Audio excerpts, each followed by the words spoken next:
গত 15 বছর ধরে শেখ হাসিনার সরকার এক স্বৈরতন্ত্রকে দেশের ওপরে চাপিয়ে দিয়েছিল। দেশের মানুষদের ভোটাধিকার ছিল না। দেশের প্রধান বিরোধী দলগুলোকে বাদ দিয়েই নির্বাচন হতো, আর সেই নির্বাচনে জিতে হাসিনা প্রধানমন্ত্রী হতেন। আচ্ছা, তখন ভারতবর্ষের কেউ কোনো রাষ্ট্রপ্রধান বাংলাদেশের দূতাবাসে ঢুকে হামলা করেছিলেন, দেশের গণতন্ত্র ফেরানোর কথা বলেছিলেন?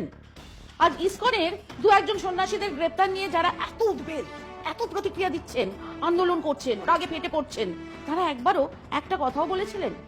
যখন জামাতের প্রধান আমিরকে কোনো রকম আত্মপক্ষ সমর্থনের সুযোগ না দিয়েই জেলে পুরে দেওয়া হয়েছিল, তাও আবার সেই জেলে যার হদিশ কেউই জানতো না। হাসিনা সরকার ধর্মনিরপেক্ষ ছিল? ইসলামিক রাষ্ট্রে ধর্মনিরপেক্ষতা ব্যাপারটা কেমন?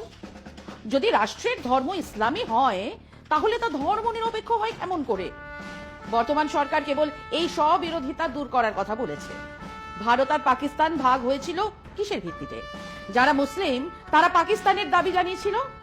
পাক এ সার জমিন বানানোর জন্য পাকিস্তান, তা আবার বিভক্ত হয়েছে ধর্মনিরপেক্ষতার শর্তে নয়, দুটো ভাগ হয়েছে ভাষার ভিত্তিতে। কাজে এক ইসলামিক দেশ খামোখা সেকুলার হতে যাবে কেন? আর হবে বা কি করে? এবং ভারতবর্ষ কোনো মহান উদ্দেশ্য নিয়ে মুক্তিযুদ্ধের সময় বাংলাদেশকে সাহায্য করেছিল, এটা বললে ঘোরাতেও হাসবে।